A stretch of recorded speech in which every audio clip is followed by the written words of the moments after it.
നമ്മളിന്ന് ബോട്ടിൽ ആർട്ടിന് ഉപയോഗിക്കുന്നൊരു ബോട്ടിലാണിത്. ഞാൻ സ്റ്റിക്കറൊക്കെ പൊളിച്ച് കളഞ്ഞിട്ടുണ്ട്. ബട്ട് എന്നാലും ഭയങ്കര ഡേർട്ടിയാണ്, പുറത്ത് നല്ല വൃത്തികേടുണ്ട്. നമുക്ക് പുറം വൃത്തിയാക്കുന്നതിന് മുന്നേ ആയിട്ട് ഇതിൻ്റെ ഉൾവശം നന്നായിട്ട് സോപ്പിട്ട് കഴുകിയിട്ട് നമുക്ക് വരാം.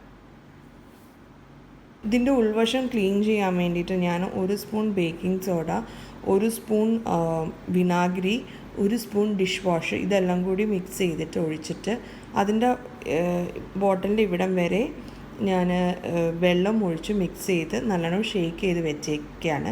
ഇതിനി ഒരു മണിക്കൂർ വെച്ച് കഴിഞ്ഞിട്ട് നമ്മൾ സാധാ വെള്ളം ഒഴിച്ച് കഴുകി കളഞ്ഞിട്ടുണ്ടെങ്കിൽ ഇതിൻ്റെ അകത്തുള്ള എന്തെങ്കിലും മണമൊക്കെ ഉണ്ടെങ്കിൽ പൊക്കോളും.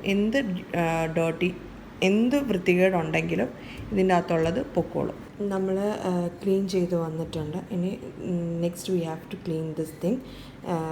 പുറത്തെ ഭാഗമാണ് നമുക്കിനി ക്ലീൻ ചെയ്യാനുള്ളത്. അതിന് നമ്മൾ ചൂടുവെള്ളത്തിൻ്റെ അകത്ത് ഇത്തിരി സോപ്പ് ഉപയോഗിച്ച് പതപ്പിച്ച് അതിനകത്ത് സോക്ക് ചെയ്ത് വെക്കണം.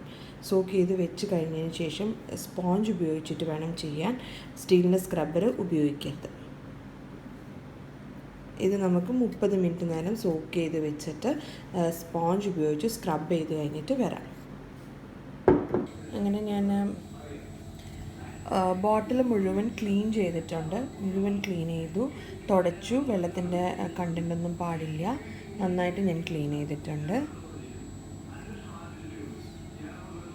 നമുക്കിനി ഈ CDs കട്ട് ചെയ്യണം. നമ്മളിനി നെക്സ്റ്റ് ഉപയോഗിക്കുന്നത് ഈ CDsകളാണ്. അത് CDs കട്ട് ചെയ്യാൻ വേണ്ടിയിട്ട് ഇങ്ങനെ തന്നെ നിങ്ങൾ കട്ട് ചെയ്യുന്ന സമയത്ത് കറക്റ്റായിട്ട് കിട്ടില്ല.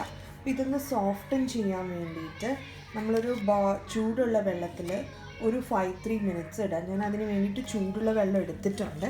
അതിലേക്ക് നമുക്കൊരു 5 മിനിറ്റ്സ് ഒന്ന് ഡിപ്പ് ചെയ്ത് വയ്ക്കാം. നല്ല ചൂടുള്ള വെള്ളമാണ്, അപ്പോൾ കൈ പൊള്ളാതെ ശ്രദ്ധിക്കണം. ഞാനെല്ലാം ഡിപ്പ് ചെയ്ത് വെച്ചിട്ടുണ്ട്. എന്നിട്ട് നമുക്കതൊരു 5-10 മിനിറ്റ്സ് വെയിറ്റ് ചെയ്യാം. ഓക്കെ, വെയിറ്റ് ചെയ്ത് കഴിഞ്ഞതിന് ശേഷം കട്ട് ചെയ്യുമ്പം നമ്മൾ ഇതെടുത്തിട്ടുണ്ട്. 5 മിനിറ്റ്സ് ആയി. ഇനി നമ്മളിതെല്ലാം നന്നായിട്ട് ഒരു ക്ലോത്ത് വെച്ചിട്ട് നന്നായിട്ട് തുടച്ച് നമുക്കെടുക്കാം. ഓക്കെ, നമ്മളിവിടെ ഇത് ക്ലീൻ ചെയ്ത് വെച്ചിട്ടുണ്ട്. പ്ലസ് നേരത്തെ എടുത്ത് വെച്ചേക്കുന്ന ഈ CD മുഴുവൻ ഞാനിങ്ങനെ റാൻഡമായിട്ട് കട്ട് ചെയ്ത് വെച്ചിട്ടുണ്ട്. ഇനി ഈ ഒരു ഫെവിക്കോൾ ഉപയോഗിച്ചിട്ട് നമ്മൾ ഇതിൻ്റെ അകത്തേക്ക് ഒട്ടിക്കുകയാണ്.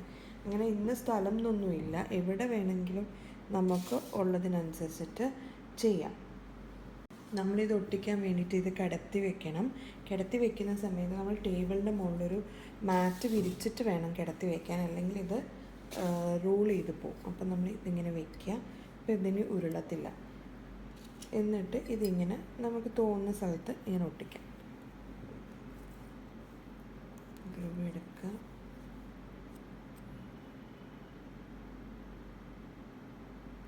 ഫുൾ സ്ഥലത്താക്കണേ. ആക്കി കഴിഞ്ഞതിന് ശേഷം ഫുൾ സ്ഥലത്താക്കി കഴിഞ്ഞതിന് ശേഷം ശ്രദ്ധിക്കുക, എന്നിട്ട് ഒട്ടിച്ച് കുറച്ച് നേരം പ്രസ് ചെയ്ത് കഴിഞ്ഞതിന് ശേഷം അങ്ങോട്ട് പോകാം.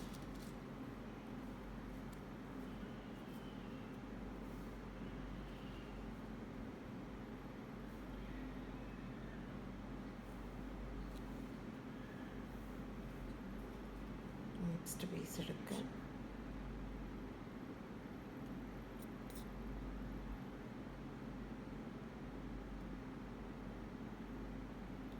ശ്രദ്ധിക്കണം, കാരണം എന്താ വെച്ചാൽ നമ്മൾ CD ഷാർപ്പൻ്റാണ്. ഇത് എടുക്കുന്ന സമയത്ത് ശ്രദ്ധിക്കണം, കാരണം എന്താ വെച്ചാൽ ഇതിൻ്റെ ഒരു ഷാർപ്പായിരിക്കും പോയിൻ്റ്. അപ്പം കൈ മുറിയാതെ ശ്രദ്ധിക്കണം.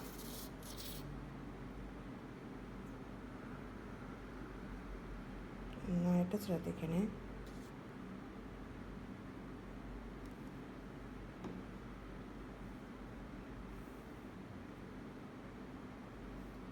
ഒരു ഭാഗം ഒട്ടിച്ച് കഴിഞ്ഞതിന് ശേഷം കുറച്ച് നേരം വെയിറ്റ് ചെയ്യുക. എന്നിട്ടേ റോൾ ചെയ്യാൻ പാടുള്ളൂ. കാരണം എന്താ വെച്ചാൽ ഇത് ഒട്ടിപ്പിടിച്ച് വരണമല്ലോ. അതുകൊണ്ട് കുറച്ച് നേരം വെയിറ്റ് ചെയ്തതിന് ശേഷം മാത്രമേ നിങ്ങൾ റോൾ ചെയ്യാൻ പാടുള്ളൂ കേട്ടോ. അതൊരു ഇവിടം വരെ മാത്രം ഒട്ടിച്ചാൽ മതി, അതായിരിക്കും ഒരു ഭംഗി ഉണ്ടാവുക. ഇത് മുഴുവൻ ഈ ഞാൻ കട്ട് ചെയ്ത് വെച്ച CD മുഴുവൻ നമുക്കിതിൽ ഒട്ടിച്ചിട്ട് വരാം. Okay, hi. അങ്ങനെ ഞാൻ എല്ലായിടത്തും ഒട്ടിച്ചിട്ടുണ്ട്, കണ്ടില്ലേ? ഇതിൻ്റെ കൂടെ ഞാൻ ബോട്ടിലിൻ്റെ ഈ നെക്കിൻ്റെ ഭാഗത്തേക്കായിട്ട് ഒരു ഫാബ്രിക് പെയിൻ്റ് കൊണ്ട് കുറച്ച് പെയിൻറ്റിങ് ചെയ്തിട്ടുണ്ട്. നിങ്ങൾക്ക് വേണമെങ്കിൽ പെയിൻറ്റിങ് ചെയ്യാം, അല്ലെങ്കിൽ വെറുതെ ഇട്ടാലും മതി, എങ്ങനെയായാലും കുഴപ്പമില്ല. ഞാൻ ജസ്റ്റ് ഈ ഒരു ടെക്സ്ചർ കിട്ടാൻ വേണ്ടിയിട്ട് ഒരു സ്പോഞ്ച് കട്ട് ചെയ്തിട്ട് ഒരു സ്പോഞ്ച് ഉപയോഗിച്ചിട്ട് ഇങ്ങനെ ചെയ്ത് കൊടുത്തതാണ്. അത് ഞാനൊരു മിക്സ്ചർ ഓഫ് കളേഴ്സാണ്, red, pink, yellow and violet, ഇത്രയും കളേഴ്സ് മിക്സ് ചെയ്തിട്ട് ഞാൻ ചെയ്തതാണ്. ഇത്